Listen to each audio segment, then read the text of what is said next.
Hello vinyl community, Berkshire Mike here in another in my series of punk rock outstanding albums. These are done whack-a-mole version. There's not a single album that I picked. They just came out, and if I hadn't already covered it, they went in a pile. There's 10 albums. Not probably the best albums by this bunch by any means, but some of them may be. First, how many people have even heard of the Subway Sect? You should have done, because Bernie Rhodes was the manager and they were stablemates of the Clash. So if you like the Clash, you probably do know Subway Sect. And if you've watched the Clash right from the beginning, you've definitely seen Subway Sect, because they seem to support them every single gig at the start. And why not? I mean, had the same manager. This album, Vic Goddard and the Subway Sect. 20 odd years, the story of. Double album, just a compilation of all the stuff. It's basically an anthology.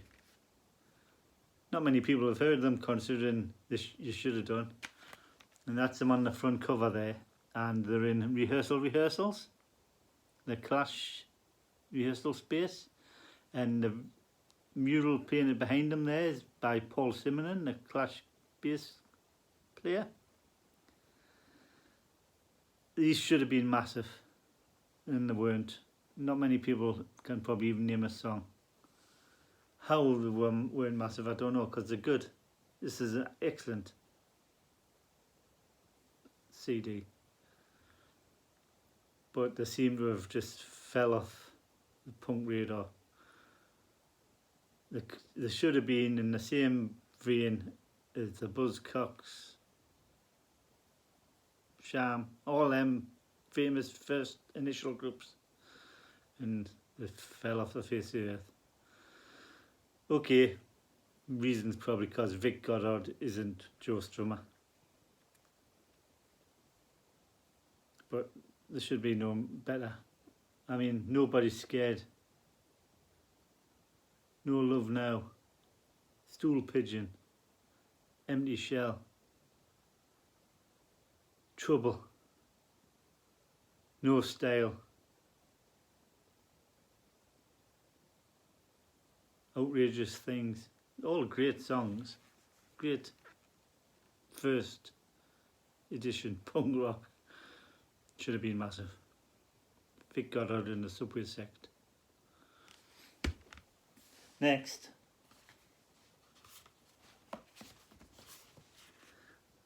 Crass, Penis Envy. This collection is all the boxes I showed one last time. They build up to a big Crass circle in the famous Crass saying. This is the third album by Crass, and it's a good one. That was the original artwork. You probably recognise that better than the box I've just shown you.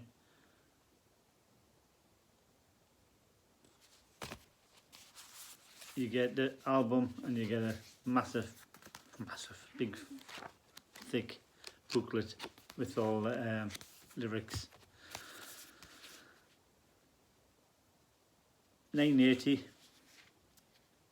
Systematic Death, Poison a Pretty Pill, Smother Love, Health Service, Dry Weather, Our Wedding,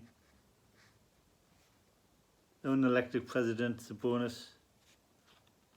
13 great tracks, all done typical Crass style. If you haven't heard them, it's worth a listen. Crass were great. Penis Envy. This is a reproduction of the original artwork that you would get with a record inside it, folded up. Pain is no more than $2.99 or something. Penis Envy. Great. Next one. Everybody's probably heard of the band. This is the first album by the Addicts.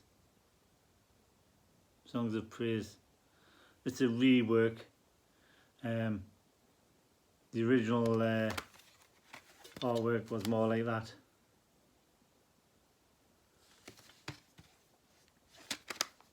Great album. England. Telepathic People. Get Addicted. Viva la Revolution. Calling, Calling. Numbers. Songs of Praise. This is the start of Monkey, the singer, doing 9 albums or something of Clockwork Orange inspired punk with a sense of humour. Excellent. If you haven't heard it, check it out. It's easily done nowadays. Addicts, Songs of Praise. There's the rest of them. Great. Next, Generation X. Valley of the Dolls, second album by Generation X. Wait, second in. There was a third that wasn't brought out till an anthology, which I have got, came out later. But after this, they became Gen X for an album. Then he went solo. This is a re-release, and it's got featuring Billy Idol, because that, you know, that's what they were selling to the Billy Idol fans in America and stuff. But this is a great album. Better probably than it's given credit for. Night of the Cadillacs, Friday's Angels, King Rocker, everyone's heard of King Rocker. Valley of the Dolls, singles, Prime of Kenny Silvers, parts 1 and 2. It's a great album.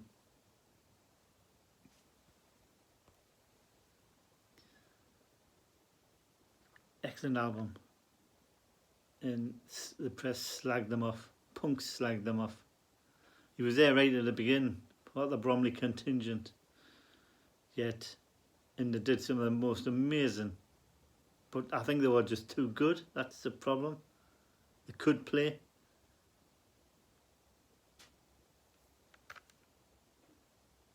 They were excellent. Tony James was too good of a musician. Bob Durwood, Mark Laff, and Billy. Because he was good looking, great front man, they were written off.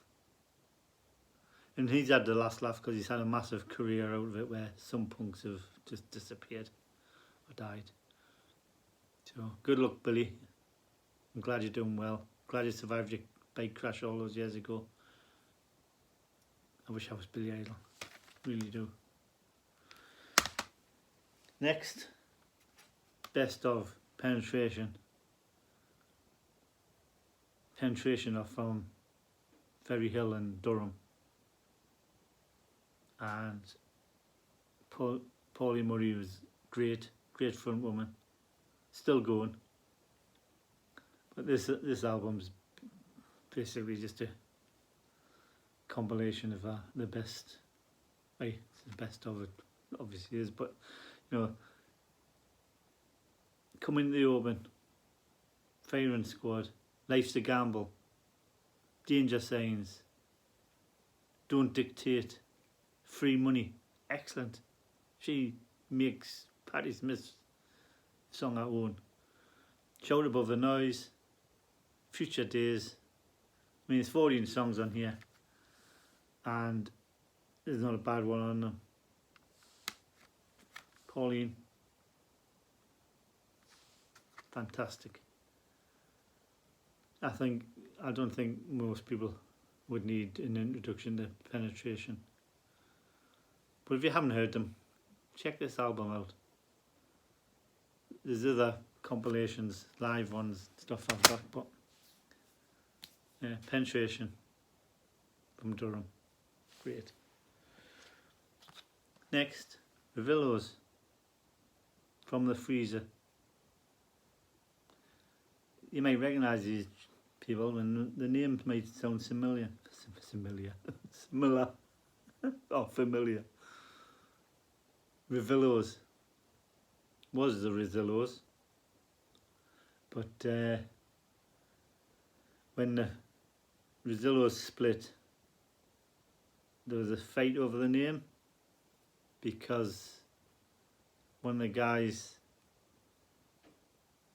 owned the name, the Revillos, and they couldn't use it. So they couldn't, Faye and Eugene Reynolds couldn't just carry on as the Revillos. So they did the next best thing, they changed one letter and just carried on as normal. Same crazy, batshit,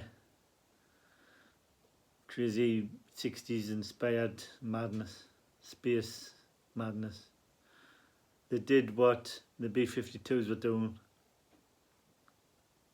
but more punky and more silly. One of my good friends, Mitch, was the roadie for the Revillos and the Revillos, and you saw him at every gig with these massive big double mohawk thing on his head, and he's dead now. But he loved these. Everybody loved these.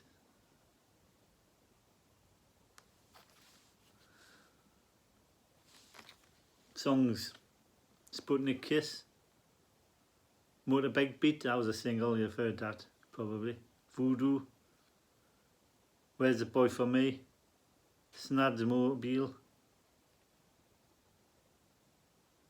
Vampire Strikes, Wipeout, great fun,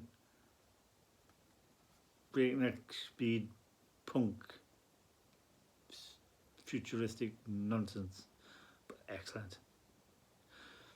If you haven't heard Revillos or Revillos, check them out, they're great. Next, Dead Kennedys, fresh fruit for rotten vegetables. Kill the poor. Let's lynch the landlord. Your emotions. Chemical warfare. California Uber Alice. Funland at the beach. Hold in Cambodia. Viva Las Vegas. What a fantastic debut album. I wish I had this on vinyl.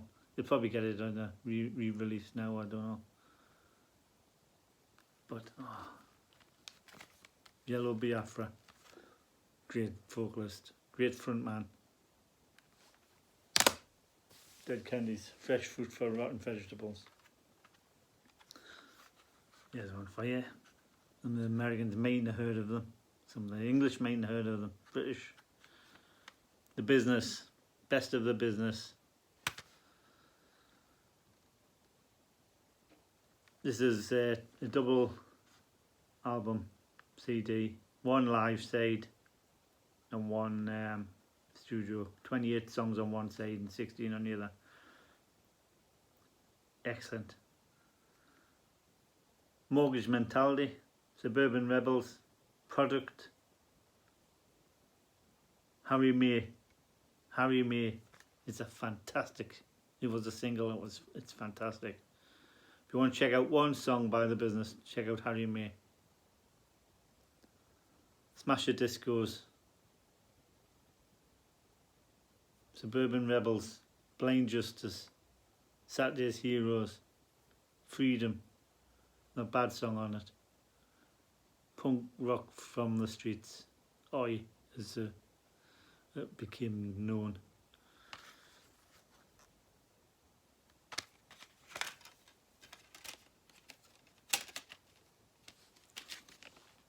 There you go, that's what they look like. The Business, where's The Business? Another one from the streets, from my neck of the woods. Red Alert. We've got the power. From Sunderland.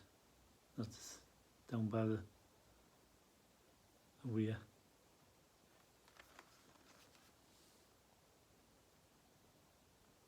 Excellent band. Same street punk. Really worth checking out. We've got the power. Crisis. Weekend warfare. They came in force. Rebels in society. Third and final. SPG. Foreign affairs. It's me, boys. This one's got 14 or so bonus tracks on it because it's from Captain I. Excellent debut album by these lads. Great. Red Alert. Check them out. And last but not least, Angelic Upstarts. That's signed by Menzie. Rest in peace. On the front there. Best of 1978 to 2002. Now this is a bit of a sort of CDR thing, but it was actually bought from the band. 3 albums, 3 CDs I mean, with just 60 odd songs on it.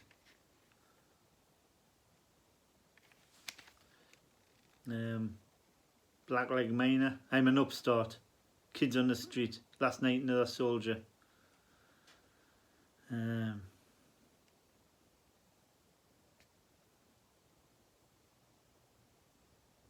Murder of Little Towers, Writing on the Wall, Teenage Warning, Young Ones, It's Up to You, Woman in Disguise, Last Tango in Moscow, Lonely Man of Spandau. Menzie was an anti-fascist and a great Sunderland fan. And I knew Menzie, and he was a great bloke. The police hated him because of his anti-police stance, and right-wing skinheads hated him because of his left-wing stance, and his gigs were always getting disrupted by hooligans. But he never stopped till the day he died of COVID. He was always anti-fascist, and he spoke what he believed. Whether you believed the same as him or not, it didn't really matter. Man of principles. And if you knew Menzie, you loved Menzie. If you just read what you heard in the papers and believed it, or rather the music papers, you probably didn't like him. He wasn't a thug. He was an anti-fascist and a great bloke. So there you go. There's 10 worthy punk rock albums to check out. If you've already heard them all, fine. If you haven't, check them out. See, you might be your best band you've never heard of. Might have been one of them. And that's great, isn't it? We can share the love. Until the next time, thanks for watching.